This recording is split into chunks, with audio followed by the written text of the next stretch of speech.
So let's take a look at an example of what we're going to do with the Miro mind mapping. So here I have a mind map produced for biology cells.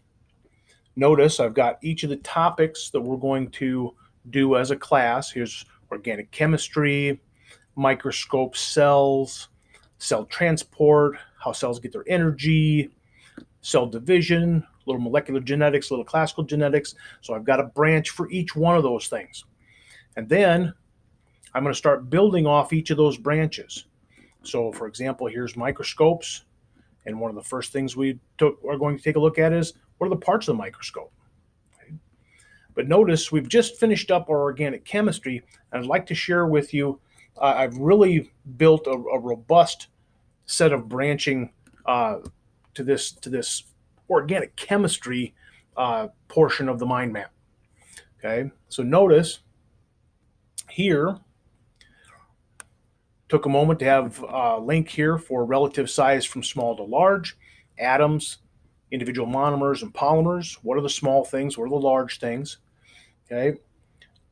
Then I broke it into our four major groups: carbohydrates, lipids, nucleic acids, and proteins. Okay. And in each of those branches, I further branched to what are examples of each? What do they do?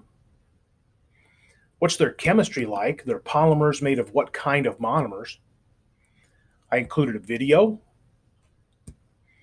a link, what are carbohydrates being talked about in the news, okay? And then here's a document from my Google Drive that was a lab that we did a few years ago, okay?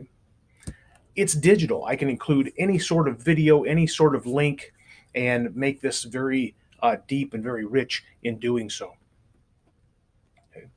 And notice there's some things that stand out very quickly. Okay? If I'm looking at proteins, I can see that I have my enzymes nested within my proteins. So proteins are meat and beans. Proteins are also have many functions, including hormones and acting as enzymes. Okay, so that shows me very quickly that I know that whoever built this knows that enzymes are made of protein. Okay, I know also that this individual knows that not all proteins are enzymes. Some are hair and nails. Okay, so being able to nest things correctly in this branching graphic organizer, this mind map, lets me see very quickly if you understand the nature of what's going on. Okay. So this is the kind of mind map that we're looking to build. And I'd like to show you how it's going to be scored. Here's our grading tool. This is on the website. So we're looking for, okay, this is an information-based piece of work. So we're looking for information and organization, those top two things. Okay, do you have the proper information, and is it organized appropriately? Okay, so is the information there, and is it nested in the branching the way it's supposed to be? We can then also go to connections. So connections would allow me to, okay, so here's my connection line, okay, and I can go in here and connect any two things. Okay, I'm going to connect this to, well, come on now. I'm going to connect this. Oh, I'm really messing it up. Okay, where's my connection line? Way over here. There she is. Okay, now I'm going to connect that out here to this. And I can put text there. Okay, I can add text there to explain why I think those things connect there. Okay, and I'm looking for connections to show me your understanding of how these things fit together. Okay.